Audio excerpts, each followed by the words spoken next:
हर हर महादेव। भक्तों, सावन मास की आप सभी को बहुत बहुत बधाई हो। भक्तों, आज हम सावन मास का अध्याय तीसरा का श्रवण करेंगे। भगवान का नाम लेकर शुरू करते हैं। बोलिए ओम नमः शिवाय। भगवान शंकर जी के शब्दों को सुनकर सनत कुमार जी बोले, हे भगवान, आपने व्रत समूह का उद्देश्य कहा है। हे स्वामी, इससे मेरी तृप्ति नहीं हुई। अंततः आपसे हाथ जोड़कर निवेदन है कि आप इसे विस्तार पूर्वक कहें। हे देव, आप ऐसा खोलकर समझाए जिसे सुनकर मैं धन्य हो जाऊं, कृत्य कृत्य हो जाऊं। इस पर सुरेश्वर ने सनत कुमार से कहा, हे योगीश, जो विद्वान श्रावण मास नक्त व्रत का व्यतीत करना है, वह 12 मासों में से इस नक्त व्रत का फल भोगता है। दिवस की समाप्ति के 3 घटी पूर्व रात्रि भोजन नक्त व्रत के नाम से जाना जाता है। इस नक्त भोजन से सूर्यास्त के पहले 3 घंटे में समय को त्याग कर अविशिष्ट समय लिया है। सूर्य अस्त के पहले के 3 घंटों को संध्या काल कहा है। आहार, मैथुन, निद्रा तथा स्वाध्याय, इन चारों कार्यों को सायंकाल में बिल्कुल नहीं करना चाहिए। अब मैं गृहस्थ एवं सन्यासी के भेद से 2 प्रकार के नक्त भोजन की अवस्था तुमसे कहता हूँ। ध्यान पूर्वक सुनिए। जब सूर्य नारायण के मंद हो जाने पर अपने शरीर की छाया दुगनी हो जाए, उस समय सन्यासी के लिए नक्त भोजन व्रत कहा गया है। शास्त्रों में गृहस्थियों के लिए नक्षत्र उदय होने पर रात में किए जाने वाले भोजन को नक्त भोजन बतलाया है। यह तो रहा गृहस्थियों के लिए। अब शास्त्रों ने जो कुछ सन्यासियों के लिए कहा है, उसकी अवस्था मुझसे सुनो। रात्रि काल में निषिद्ध हो जाने से दिन के अष्टम भाग में भोजन का विधान है। गृहस्थियों को विधि द्वारा रात में नक्त व्रत भोजन करें। पुत्रवान आश्रयहीन तथा स्त्री विहीन पुत्रवान विधुर रात्रि में बिल्कुल भी भोजन ना करे, क्योंकि पुत्रवान भी आश्रमी ही होते हैं। विद्वानों को चाहिए कि सब अवधि अनुसार नक्त व्रत करें। श्रावण मास में नक्त व्रत करने वाले प्राणी को उत्तम गति की प्राप्ति होती है। श्रावण मास के आ जाने पर पहली प्रतिपदा तिथि में प्रातःकाल यह संकल्प करना चाहिए, मैं श्रावण मास में 1 मास तक ब्रह्मचर्य व्रत धारण करूंगा। प्रतिदिन प्रातःकाल स्नान करूंगा। नक्तव्रत रात्रि शयन तथा प्राणियों के साथ दया का व्यवहार करूंगा। प्रभो, यदि मैं इस व्रत के आरंभ होने के पश्चात और इसकी समाप्ति से पूर्व मर गया तो हे दीनानाथ, हे जगतपते, उस समय आपके प्रसाद से मेरा यह व्रत परिपूर्ण हो। इस प्रकार मास के आरंभ में संकल्प करके नक्त व्रत करना चाहिए। भगवान शंकर ने कहा, इस प्रकार नक्तव्रत करता हुआ व्यक्ति मुझे अति प्रिय हो जाता है। अति रुद्र से ब्राह्मण द्वारा या स्वयं रुद्र का 1 मास तक जो अभिषेक करता है, हे ब्राह्मण, उस पर मैं अत्यधिक प्रसन्न होता हूँ, क्योंकि जैसा कि तुम जानते ही हो, मुझे जलधारा अति प्रिय है। या रुद्र का हवन करे, क्योंकि वह मुझ में प्रीति वाला है। इस मास जो प्राणी अधिक स्वादिष्ट भोजन या उपयोग की गई जो वस्तु हो, उसे संकल्प द्वारा ब्राह्मण को देकर उसका त्याग करे, वह मुझे बहुत प्रिय है।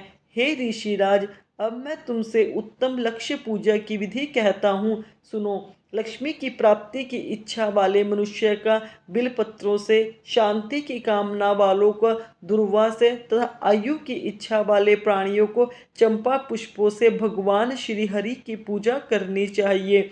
जो प्राणी विद्या प्राप्ति की इच्छा रखता हो, उसे मल्लिका तथा चमेली के पुष्पों से अर्चन करना चाहिए। तुलसी दलों से भगवान सदाशिव और भगवान विष्णु प्रसन्न होते हैं। जिस मनुष्य को पुत्र प्राप्ति की इच्छा हो, उसे कटेरी के पुष्पों से पूजन करना चाहिए। दुःस्वप्न जिसे दिखाई देते हो, उसे उनके नाश के लिए उत्तम धान्य से अर्चन करना चाहिए। देव के सामने रंगबल्ली, पद्म, स्वास्तिक और चक्र आदि बनाकर विभु का अर्चन करें। मनुष्य को संपूर्ण कामनाओं की सिद्धि के लिए सब पुष्पों से अर्चन करना चाहिए। यदि प्राणी लक्ष्मी पूजा करता है तो भगवान सदाशिव प्रसन्न हो जाते हैं। अंत में उद्यापन करना चाहिए। मंडप में प्रविष्ट होकर रात्रि में गाना चाहिए। वेदी पर उत्तम चतुर्लिंग तो भद्र बनाकर उसके मध्य में चावलों से सुंदर कलश बनाना चाहिए। उस वेदी में यथास्थान खूब चमकीला तांबे का कलश स्थापन करना चाहिए। उसमें पंच पल्लव तथा सूक्ष्म वस्त्र रखना चाहिए। उसमें पार्वती पति भगवान सदाशिव की सोने की मूर्ति को पंचामृत से स्नान कराकर स्थापित करके अर्चन करे। नैवेद्य युक्त धूप दीप गीत वाद्य तथा वेद शास्त्र पुराण द्वारा रात में जागरण और प्रातःकाल स्नान करना चाहिए। पवित्र शास्त्रोक्त विधान से वेदी बनानी चाहिए। तिल घृत पायरस मूल मंत्र गायत्री शिव सहस्त्र नाम से हवन करना चाहिए। शर्करा एवं घृत युक्त चावल से हवन करना चाहिए। फिर हवन पर पूर्ण आहुति कर देनी चाहिए। प्रातः वस्त्र अलंकार भूषण से आचार्य का अर्चन करना चाहिए। ब्राह्मणों का पूजन करके उनको दक्षिणा देनी चाहिए। जिन मंत्रों में उमापति की लक्ष्य पूजा की है अब उस चीज का दान करना चाहिए। सोने की मूर्ति बनाकर भगवान की सदाशिव को अर्पण करनी चाहिए। संपूर्ण इच्छाओं की पूर्ति के लिए सोने की बत्ती चांदी का दीप बनाकर गोघृत से संयुक्त करना चाहिए। देवता से क्षमा प्रार्थना करने के बाद 100 ब्राह्मणों को भोजन कराना चाहिए। हे मुनि श्रेष्ठ, इस प्रकार जो मेरा पूजन करता है उस पर मैं अति प्रसन्न होता हूँ। यदि श्रावण मास में यह कार्य किए जाए तो इनके करने से अनंत फल की प्राप्ति होती है। यदि इस मास में अपनी किसी प्यारी चीज का त्याग करके वह मुझे अर्पण की जाती है तो उसका अधिक फल प्राप्त होता है। तो तुम मुझसे उसका फल भी सुनो। इस लोक अथवा परलोक में वह वस्तु लाख गुना अधिक प्राप्त होती है। फल की इच्छा त्याग करने पर यह फल होता है। निष्काम करने पर उत्तम गति की प्राप्ति होती है। जो मेरा भक्त रुद्री पाठ करता है वह प्रति अक्षर करोड़ वर्ष तक रुद्रलोक में जाकर निवास करता है। पंचामृत के अभिषेक से मोक्ष प्राप्त करता है। अब श्रावण मास में भूमि पर सोने वाले को क्या फल मिलता है वह सुनो। हे योगीश, मूंगे या हाथी दांत से बनी हुई या चंदन की बनी हुई नवरत्न से जड़ी हुई मृदु गरुड़ चिन्ह से संपन्न कपड़े वाली रुई से भरे हुए गद्दे युक्त रमणीक झालरदार तकियों से संपन्न शैया उसे सुंदर स्त्री अन्न रत्नों से विभूषित मिलती है। इस श्रावण मास में जो ब्रह्मचर्य से रहता है उसका वीर्य अत्यधिक पुष्ट होता है।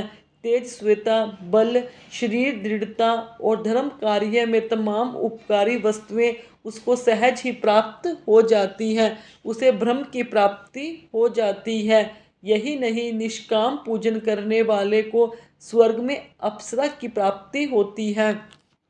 और जो इस मास में मौन व्रत धारण करता है वह श्रेष्ठ वक्ता हो जाता है।